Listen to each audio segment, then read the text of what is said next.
मल्लिकार्जुन खड़गे, मल्लिकार्जुन खड़गे।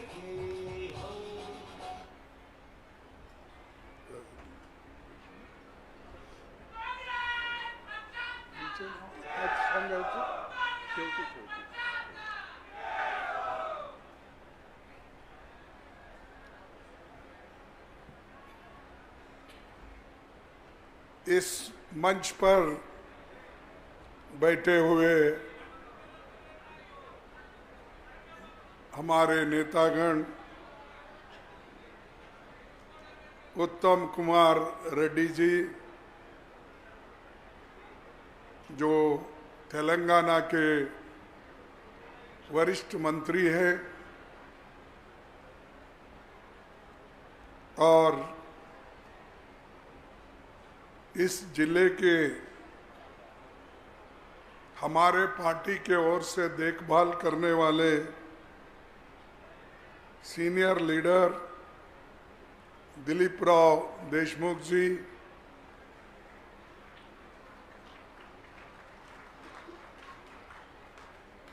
नौजवान साथी और विलासराव देशमुख के सुपुत्र अमित देशमुख जी और उनके चिरंजीव, ठीक है,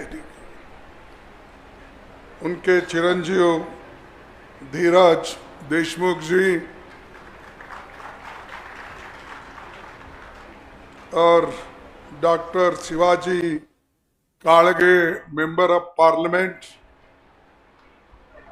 सुधाकर सरंगरे जिन्होंने हमारे पार्टी को मदद करने के लिए आए हैं, वो भी हमारे सामने बैठे हैं। महाविकास आघाड़ी के उपस्थित सभी नेतागण और मंच पर बैठे हुए सम्मानित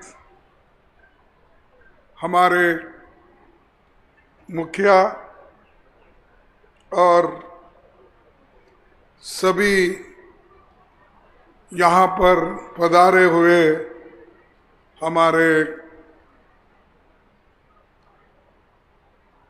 जितने भी किसान भाई हैं, माताएं हैं, बहनें हैं, नौजवान साथी हैं और मीडिया के मेरे दोस्तों, ये लातूर बहुत बड़ा जागृत स्थान है और मुझे खुशी है कि मैं बार बार लातूर में आता हूं, इसीलिए कि विलासराव देशमुख बहुत ही अच्छे व्यक्ति और उन्होंने हमेशा लोगों के साथ मिलजुल के रहते थे और हमेशा हंसमुख, किसी को गुस्से से कभी देखते नहीं थे। वो हमेशा सबके साथ मिल के रहने वाले ऐसे एक व्यक्ति थे। मेरे को एक बात याद आ रही है कि जब ये आरएस गवी एक यहाँ पर अपर हाउस के चेयरमैन थे महाराष्ट्र के, वो रिपब्लिकन पार्टी के थे, वो और सीएम आर्मोगम दोनों मिलके मेरे कोठी पे आए थे बेंगलोर में जब मैं रेवेन्यू मिनिस्टर था। तब बातों बातों में जिक्र आई तो उन्होंने कहा अगर कोई महाराष्ट्र में, जब वो पीडब्ल्यूडी मिनिस्टर थे देशमुख साहब और जिला पंचायत के भी देखभाल उन्होंने की थी, तब उस वक्त उनके मुंह से निकला, अगर महाराष्ट्र में यशस्वी चीफ मिनिस्टर अगर कोई बनने वाला है इस कैबिनेट में तो विलासराव देशमुख बनेंगे। ये उन्होंने मुझे 1980 के अंदर कहा था। ये देखने के बाद, उस वक्त मैं रेवेन्यू मिनिस्टर था कर्नाटक का, मुझे ऐसा मालूम हुआ कि भविष्यवाणी कर रहे हैं और बॉम्बे में उधर इधर बहुत बड़े बड़े लीडर है। अब देशमुख साहब का कैसा नंबर लगेगा, ये मेरे को सोच लगी थी। लेकिन उन्होंने बोला अगर बनना है तो वही बनेंगे, और अब बहुत अच्छा काम कर रहे हैं। इसीलिए उतने नौजवान यंगस्टर उन्होंने इस महाराष्ट्र का चीफ मिनिस्टर की कुर्सी संभाली और बहुत तरक्की उन्होंने की। ऐसे कम व्यक्ति होते हैं काम करने वाले, और आज उनके सुपुत्र भी, जब मैं अमित देशमुख को देखता हूं तो मेरे को हमारे विलासराव देशमुख की याद आती है।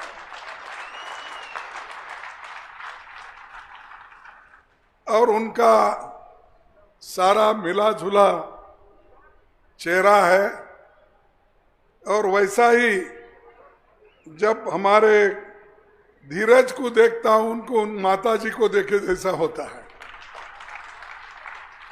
कि ऐसे जो लोग हैं और इनके ऊपर आशीर्वाद रखने वाले हमारे दिलीप राव देशमुख, जिन्होंने खूब संभाल के रखा है, उनका रक्षण किया है। विलासराव देशमुख हम में नहीं है, लेकिन दिलीप राव देशमुख उनका जगह लेके सब कुछ संभाल रहे हैं। इसलिए मैं उनको धन्यवाद देता हूं। पार्टी को एक रखना, घर को एक रखना, ये सबसे बड़ी बात है।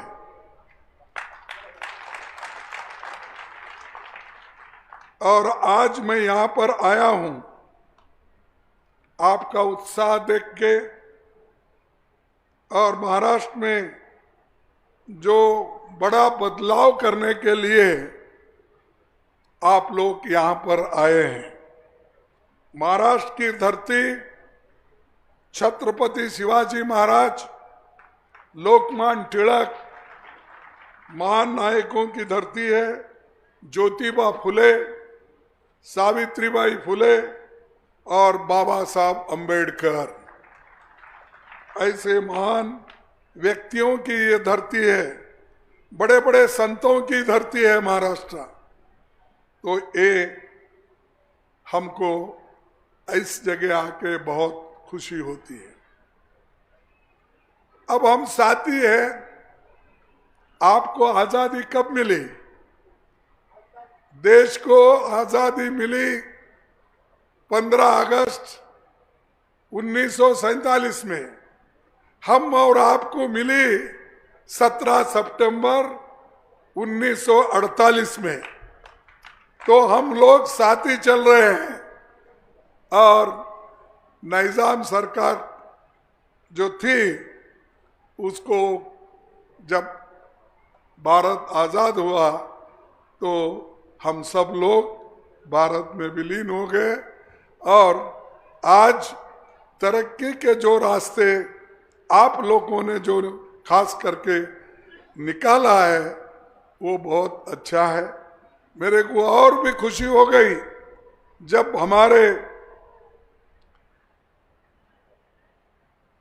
अमित ने कहा यहां पर 2400 करोड़ रुपए अगर एक जगह डेवलपमेंट के लिए आता है, मैं समझता हूं कोई एमएलए इतना काम नहीं कर सकता जितना उन्होंने बताया। और दूसरी बात ये कहूंगा कि उन्होंने हमको आश्वासन दिया है 6 के 6 सीट हम जिता के लाएंगे, इसलिए मैं उनको धन्यवाद देता हूं। इसके अलावा भी महाराष्ट्र के कोने कोने में फिर के उन्होंने हमारे महाराष्ट्र विकास आघाड़ी के जितने भी कैंडिडेट है उसको वो लाएंगे, ये मुझे विश्वास है, क्योंकि वो हमेशा काम करते रहते हैं। इसीलिए काम करने वालों को मैं चाहता हूं, हमेशा जो काम करते हैं, जो मेहनत करते हैं, उनको फल भी मिलता है और पार्टी को मजबूती भी मिलती है। भाइयों, ये संतों की जगह है, मैं जगह उसके बारे में ज्यादा नहीं बोलता, क्योंकि संत को आप लोग तो पूरे जानते हैं, संत तुकाराम, संत ज्ञानेश्वर, संत नामदेव, ये जितने भी संत हैं वो सब महाराष्ट्र में ही हो गए हैं। इसीलिए हमारे तरफ भी आपकी छाप है। एकनाथ बोलते हैं, ज्ञानेश्वर बोलते हैं, नामदेव बोलते हैं, ये सब गुलबर्गे में भी, आधा गुलबर्गे में कहीं ना कहीं ये नाम वाले आपको मिलेंगे। यानी ये संतों का छाप गुलबर्गा, बीदर में बहुत बड़ा है। तो ऐसे जगह पे हम आए हैं। और ये जो महाराष्ट्र है, मराठवाड़ा, यहाँ पर डॉक्टर बाबा साहब अम्बेडकर का बहुत बड़ा देन है। औरंगाबाद में उन्होंने पहला जो कॉलेज खोला, मिलिंद कॉलेज, शायद ही और दूसरा कोई कॉलेज नहीं था इस एरिया में। उसके बाद में बहुत से कॉलेज निकले, लेकिन आजादी के पहले जो शिक्षण संस्था काम की वो डॉक्टर बाबा साहब अम्बेडकर मिलिंद कॉलेज के नाम से उन्होंने शुरू किए थे। बहुत से लोगों को मालूम नहीं रहता भाई मिलिंद ये नाम कहाँ है, किसका है। ये मिलिंद नाम है जो अलेक्जेंडर द ग्रेट था, उसका ग्रेट ग्रैंडसन मिलिंद, उसका नाम था मिलंडर। वो मिलंडर जाके आगे वो मिलिंद बन गया हिंदुस्तान में। ऐसे एक महान व्यक्ति जो बुद्ध धर्म में वो आया था, उसको उसके नाम से उन्होंने, बाबा साहब अम्बेडकर ने एक कॉलेज खोली, क्योंकि वो ग्रीक कंट्री के थे। तो उन्होंने बहुत कुछ बुद्धिज्म अफगानिस्तान में, कजाकिस्तान में, इस एरिया में, पाकिस्तान के एरिया में, तक्षशिला, आपको मालूम है, बहुत से मैं हिस्ट्री बोलने नहीं जाता, वहाँ ये थे। और उनके गुरु थे नागसेन, और वही नागसेन का वन बोल के औरंगाबाद में उन्होंने रखा।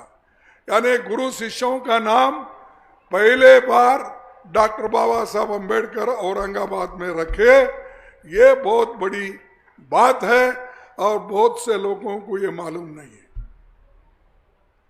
ये शिक्षण का केंद्र है। और यहाँ पर ऐसे बहुत चीफ मिनिस्टर बने,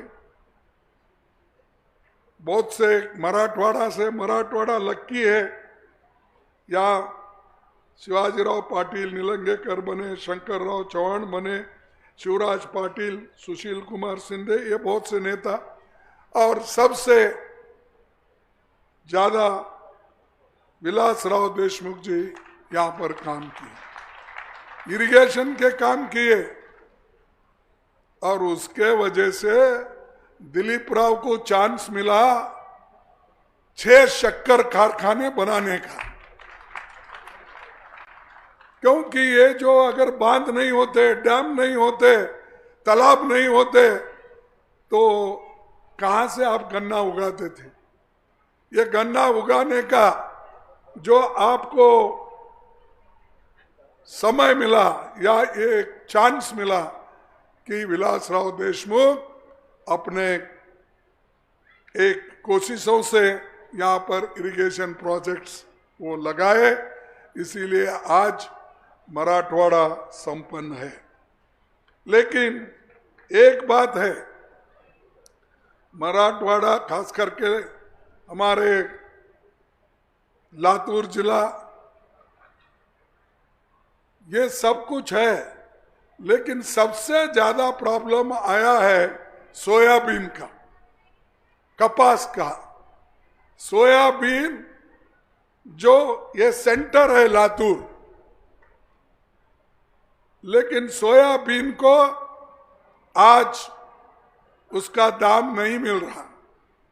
मोदी ने तो जीएसटी सबको बढ़ा दिया, सब ट्रैक्टर पे टैक्स लगाया,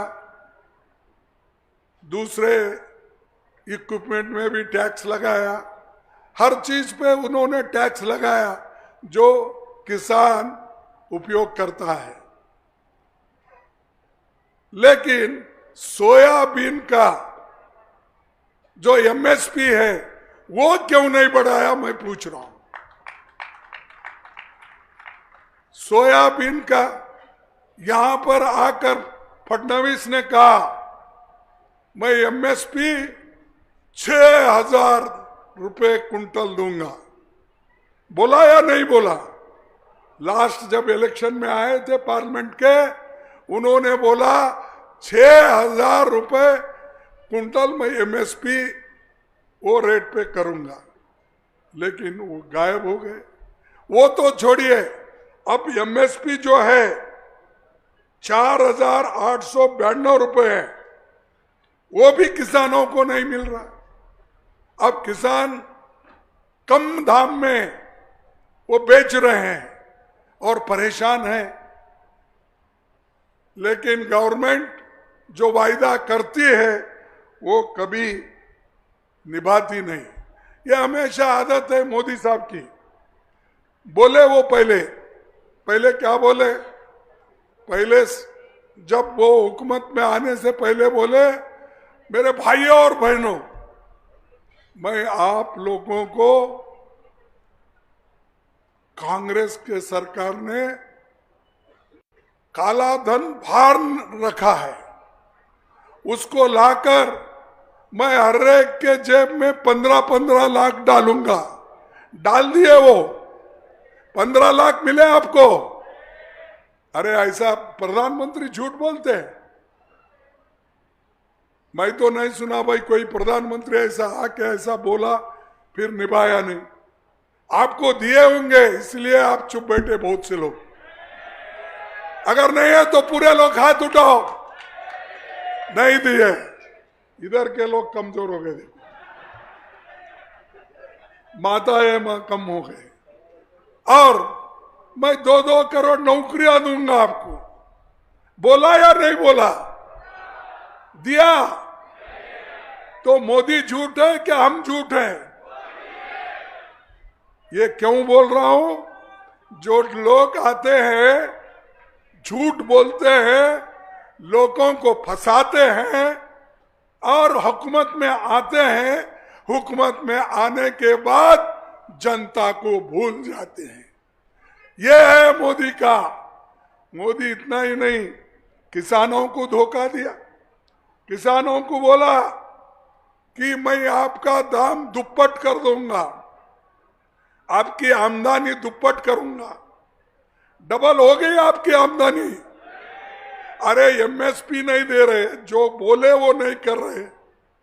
वो मराठी में कहते ना, बोले जैसा चाले त्याची वंदावे पावले। पावले नहीं, उनके पैर छूना बोलते हैं जो सच बोलता। अब ये सच नहीं बोलता, इसको क्या करना चाहिए? अरे आप बोलो भाई, आपको दर्द नहीं हुआ? ये झूठ, ये किसानों को झूठ, युवकों को झूठ और 15 लाख रुपए देने का झूठ और गैस सिलेंडर का तो ऐसा प्रचार कर लिया। मेरा दुख, बहुत दुख होता है, मला फार दुख होत आहे। हा, ज्या वेळेला मी आमच्या आई बहिणींना बघतो जे चुलीवर बसतात, लाकडं जाळतात, ते त्यावेळेला ते धुवा निघतंय, ते धुवा जेव्हा डोळ्यात जातंय, डोळ्यातून पाणी येतात, तसं मला सुद्धा पाणी येतंय। म्हणून मी गॅस सिलेंडर फ्री करणार आहे म्हणला। आता किंमत वाढवत चाललंय। एवढं खोटं बोलतोय, पण जे काही खोटं बोलतोय रेटून बोलतोय।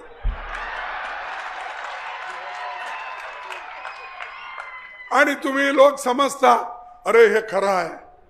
असा माणूस प्रधानमंत्री देशाचा निवडून आलेला आहे, तर हे काँग्रेसवाले उगी असं सांगतात म्हणून। आणि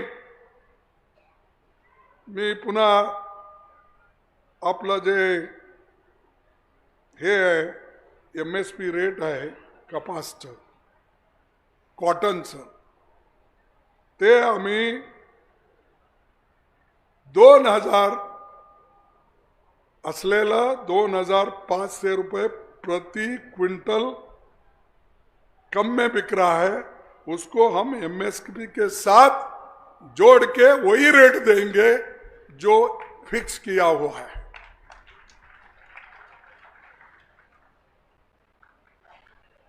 और मोदी जी अपना जो दोस्तों को तो वो बहुत बढ़ा रहे हैं। उनके सिर्फ 2 ही दोस्त हैं। कौन कौन? अदानी आणि अंबानी। अरे आणखीन फार श्रीमंत लोक आहेत त्यांच्या बरोबर। जवळ ह्या देशात 5% लोकांजवळ 62% देशाची संपत्ती आहे। किती आहे? 62%। आणि 50% गरीब जे आहेत त्यांच्याजवळ केवळ 3% संपत्ती आहे देशाची। 3%। म्हणजे हे गरीबाला मदत करणार आहेत का श्रीमंताला? ह्याच्यावरून बघून घ्या, देख लीजिए। 10%, 5% लोगों के पास 62% है और देश के 50% लोगों के पास 3% है। ये मोदी की सरकार, ये फडणवीस की सरकार, ये शिंदे की सरकार, ये अजीत अब रिसेंटली ज्वाइन हो गए ना उनका नाम, अजीत पवार जी की सरकार। अरे भाई क्या देख के गए आप लोग?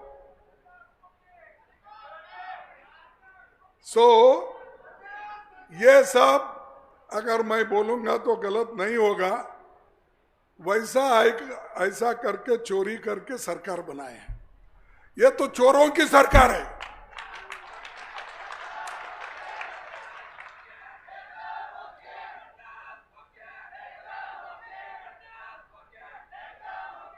ठीक आहे, ठीक। आता 50 खोके जे घेतलेत ना त्यांना घरी बसवा। आता घरी बसवण्याची वेळ आहे। हेच संधी आहे। हे संधी चुकली तर तुम्ही राहणार नाही।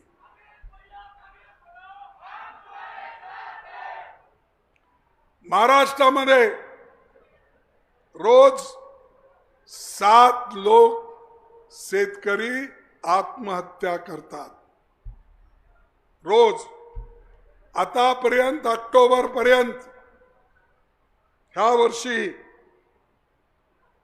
2336 किसानों की आत्महत्या हो गई। ये उनके आंकड़े ने, हमारे नहीं है। वो जो यहाँ के असेंबली में बोले हैं वही आंकड़े मैं आपको दे रहा हूं। तो ऐसे जो झूठ बोलते हैं, और मोदी जो झूठों का सरदार है, तो इनको जरा दूर रखना चाहिए। हम उनका अपमान करना इसलिए नहीं बोल रहे, भाई झूठ बोल के क्यों वोट लेते हो? आपकी विचारधारा बोलो, आपकी आयडियोलॉजी बोलो, त्या विचारातून तुम्ही विचारा लोकांना, हे विचारधारा माझी आहे, याच्यासाठी मतं द्या असं विचारा। ते सोडून भाइयों और बहनों, मैं वो देऊंगा, मैं ये देऊंगा, क्या दे रहे हैं आप? सबको जो दे रहे हैं वो झूठ वायदे, और उससे देश बढ़ने वाला नहीं। ये देश अगर बढ़ा है आज, पंडित जवाहरलाल नेहरू के वजह से बना। बड़े बड़े कारखाने बने, बड़े बड़े डैम बने, और इस देश में अन्न नहीं मिलता था। अमेरिका से हम अनाज लाके खाते थे, गेहूं लाके देते थे हमको, लेकिन आज ग्रीन रेवोल्यूशन करके कांग्रेस पार्टी सबको अन्न दे रही है। फूड सिक्योरिटी एक्ट हमने लाया, मनरेगा हमने लाया, बच्चों को फ्री एजुकेशन प्राइमरी का हमने किया। तुम क्या किए? तुम कुछ नहीं, सब बंडल मारना, बंडलबाज। इसीलिए मैं कह रहा हूं कि हमारे साथियों को ये पूछना चाहिए जब वो आएंगे, भाई क्या दिए आप? अगर देखो कर्नाटक में महालक्ष्मी योजना हमने की, वहां पैसे दे रहे हैं हम 2000 रुपये, यहां पर 1500 दे रहे नहीं। वो किती देऊ लागलाय? अरे आम्ही 3000 रुपये देणार तुम्हाला, आमची सरकार आल्यावर। 3000 पाहिजे का नको? अरे ज्यांना पाहिजे ते हात उठवा। माझ्या आईनो, तुम्ही हात उठवा। हम दे के रहेंगे, चुप बोल के नहीं जाएंगे, देंगे। 4000 रुपए हमारे युवकों को स्टाइपेंड के रूप में काम मिलने तक एक पीरियड फिक्स करते हैं, जिसके लिए आप कोशिश करना पड़ता है, स्किल डेवलपमेंट उसकी। उनको 4000 रुपए महीना हम देंगे। हमारी सरकार ये काम करने वाली सरकार है, और दूसरों का जैसे सिर्फ झूठे बातें नहीं करेगी। हम जो भी करेंगे गरीबों के लिए करेंगे, और गरीबों के लिए जो इंदिरा गांधी की, जवाहरलाल नेहरू किए, सोनिया गांधी जी किए, वो लेकर हम आगे बढ़ रहे हैं। और आगे बढ़ के जो जा रहे हैं, वो मराठवाड़ा के लोग सबसे आगे हैं। कांग्रेस पार्टी को सबसे ज्यादा अगर मजबूती मिली है तो मराठवाड़ा में मिली है, विदर्भा में मिली है, वेस्टर्न महाराष्ट्र में मिली है, और बंबई में भी हम अपने पैर मजबूत रखे हैं। लेकिन चंद लोग भड़काते हैं, क्योंकि ये झूठों की सरकार है, ये झूठ बोल बोल के ऐसा ही चला रहे। बहुत से लोग भाग गए, वो बीजेपी के ईडी को डर के भाग गए, सीबीआई को डर के भाग गए, सीवीसी को देखकर भाग गए। ये भागने वाले बहुत है। एक बार जो भाग के गए उनको फिर मत लाना, क्योंकि फिर वो आपको लूटेंगे। इसीलिए ये लातूर जिला जो है कांग्रेस का मजबूत एक गढ़ है और ये एक जमाने में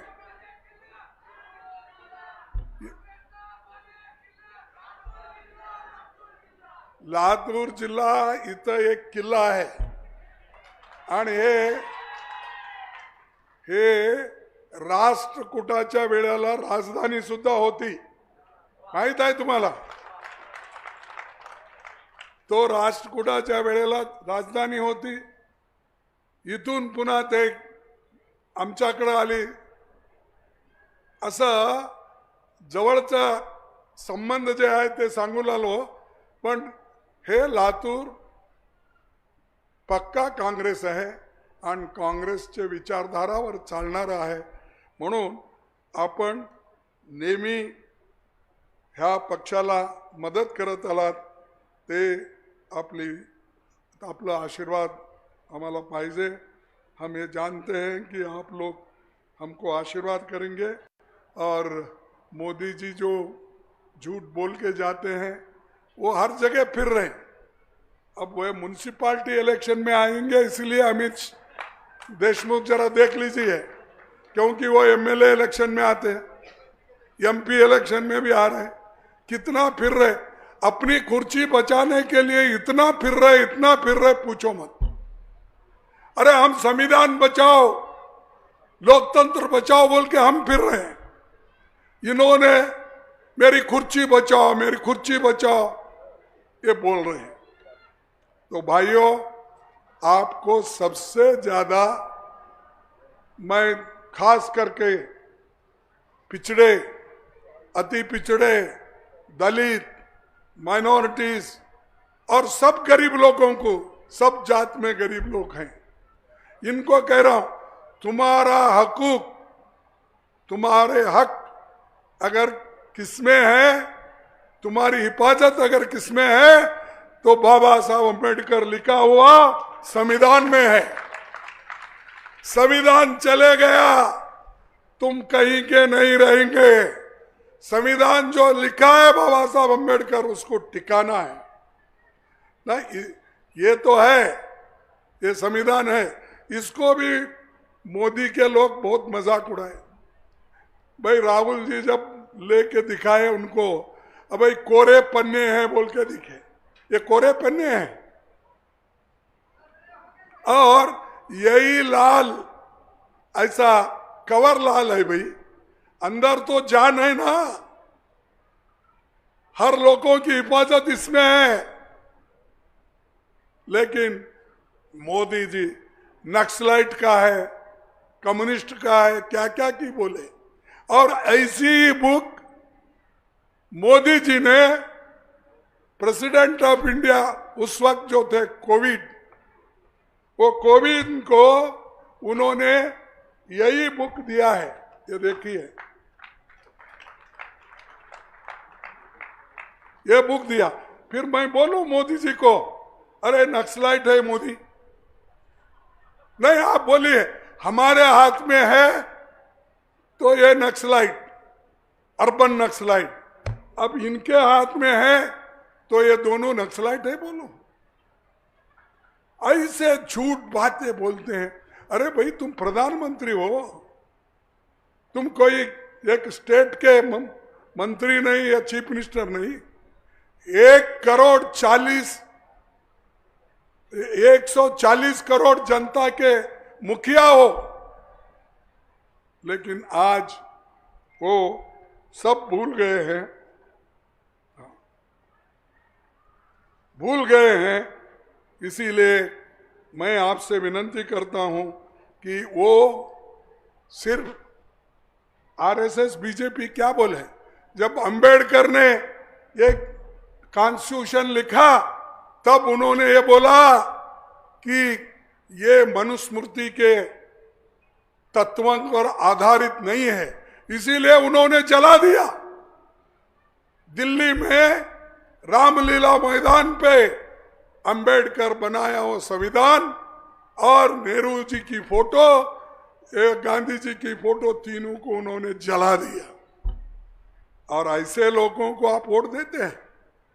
मैं पूछता हूं, वही लोग हैं बीजेपी में, वही लोग हैं आरएसएस में जिन्होंने बाबा साहब अंबेडकर के संविधान को विरोध किया. हे तेच लोक आहेत जे बाबासाहेब आंबेडकरनी बनवलेलं जे संविधान आहे त्या संविधानाला यांनी रामलीला मैदानवर ज्या वेळेला हे बाहेर आलं त्या वेळेला हे जाळून टाकले. और ऐसे लोगों को तुम चुप बैठाने देते, छोड़ते, उसका बदला लो, नहीं तो तुम कहीं के नहीं रहेंगे. ऐसे भाषण सुनेंगे चले जाएंगे.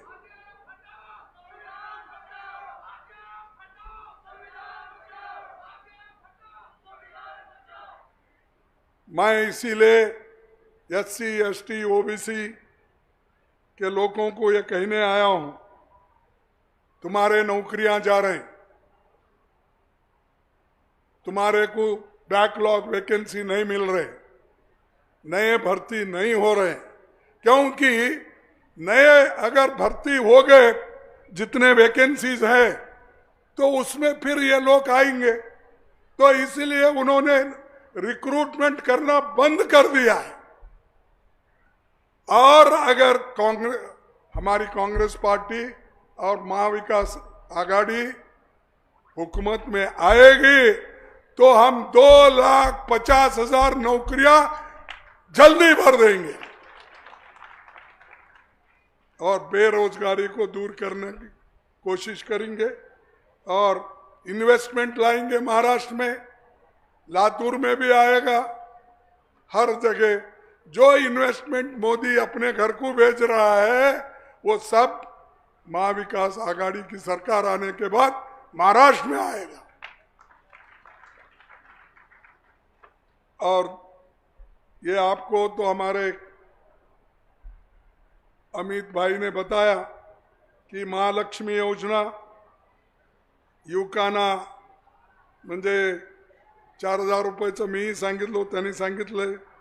कुटुंब रक्षण हे 25 लाख रुपये इन्शुरन्स आणि औषध फ्री, ह्याचंही आमचं एक पॉइंट आहे. त्याने समतेची हमी हे जाती जनगणना आणि 50% आता जे सीलिंग आहे ते 50% सीलिंग आम्ही काढून सगळ्यांना न्याय देऊ, ओबीसीला न्याय देऊ, बाकीच्या लोकांना न्याय देऊ. आणि आमचं ध्येय काय आहे, सगळ्यांना ह्या देशाचं स्वातंत्र्य झाल्यानंतर जे मिळायचं आहे ते मिळालं पाहिजे. ह्यासाठी आम्ही जातीय जनगणना करत आहोत.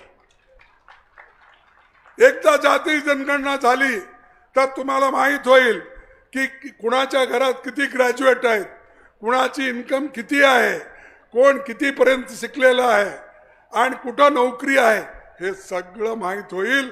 त्यानुसार आपण लोक त्यांना आपल्या सरकारमध्ये व्यवस्थित रीतीनं त्यांना मदत करायचं हे ठरवलंय.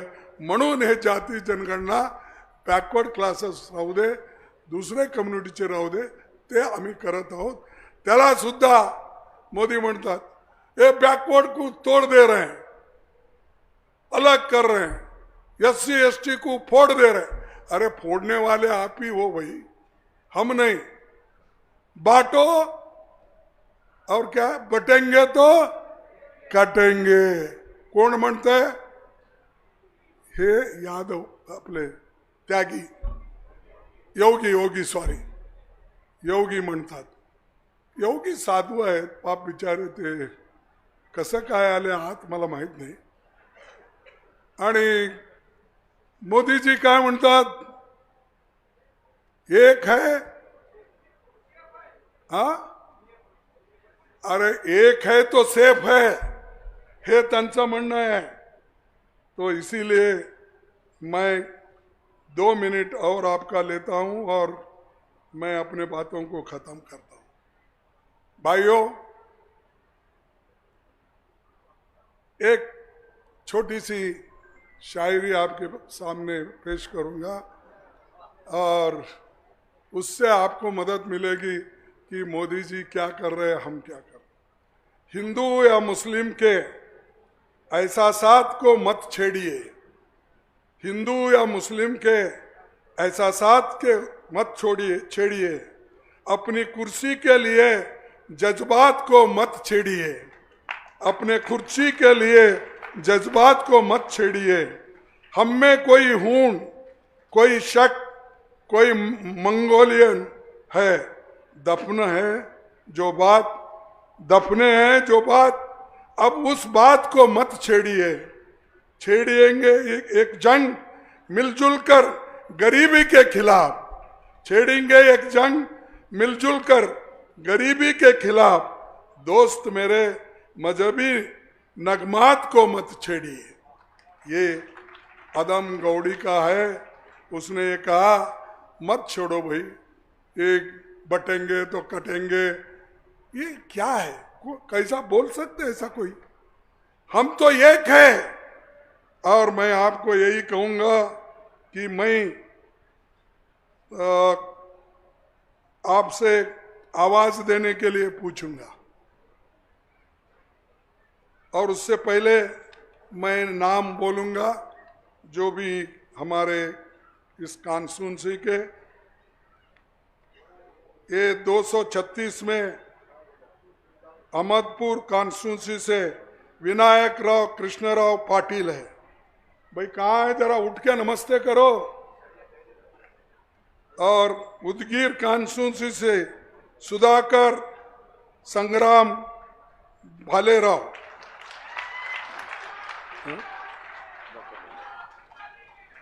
अच्छा सुधाकर।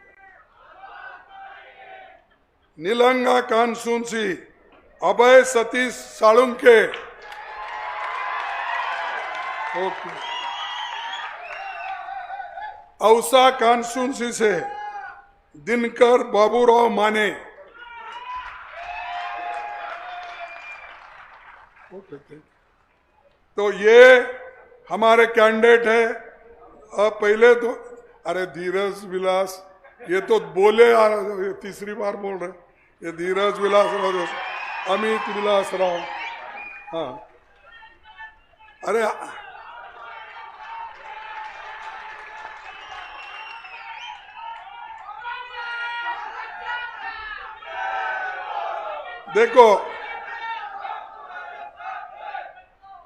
देखो हमारा देश एक है, और एक रखने के लिए इंदिरा गांधी जी अपनी जान दी, एक रखने के लिए राजीव गांधी जी ने अपनी जान दी, कुर्बानी दी। मैं पूछता हूं, देश को एक रखने के लिए हिंदू मुसलमान सिख ईसाई, इनको एक रखने के लिए कितने लोग आरएसएस के बीजेपी के जान दिए हैं, मुझे बोलो। आपने कुछ किया ना, आजादी में कुछ काम नहीं किया, देश को एक रखने के लिए काम नहीं किया, सिर्फ बोलते हो सब बटेंगे तो कटेंगे। ये बोलने के लिए आप हो ना, किसको बटेंगे, किनको बटेंगे, मैं पूछता हूं। देश तो एक है, इसीलिए मैं कहूंगा आप मेरा साथ देना। मोदी जी को भी पता लगने जाने दो, कैसा भी मेरा रिपोर्ट जाता है, कहाँ कहाँ मैं बात करता हूं, वहां से रिपोर्ट लेते हैं और बोलते हैं आवाज दो। अरे ऐसा बोलो भाई, आवाज दो बोलूंगा, हम एक है बोलना, आवाज दो, आवाज दो, आवाज दो।